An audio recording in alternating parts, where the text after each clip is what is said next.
எத்தனை பேர் வந்து என்ன மாதிரியே ஸ்கூல் லைஃப்பை மிஸ் பண்ணுறீங்கன்னு தெரிலங்க. ஆனால் ஸ்கூல் லைஃப் மிஸ் பண்ணீங்கன்னா கண்டிப்பாக வந்து ஒரு நாளாச்சும் மறுபடியும் ஸ்கூலில் போய் பார்த்துட்டு வந்துடுங்க. நான் வந்து ஸ்கூல் முடிச்சு 4 இயர்ஸ் ஆகுதுங்க.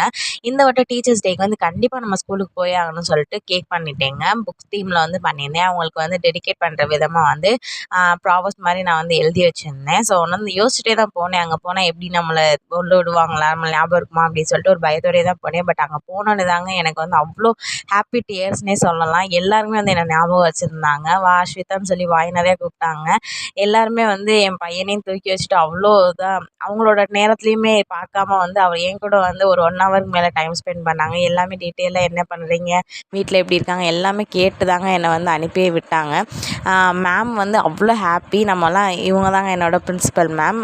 அவங்கள்ட்ட பேசுகிறதுக்கே அப்போல்லாம் பயப்படுவோம். பட் அப்போ என் பையனை தூக்கி வச்சு அவங்க வந்து கேக் பண்ணுறப்போ அவ்வளோ சந்தோஷமாக இருந்துச்சு. நீங்களும் மிஸ் பண்ணாமல் உங்கள் ஸ்கூலில் போய் அடுத்த வருஷம் டீச்சர்ஸ் டேக்கு போய் பாருங்கள்.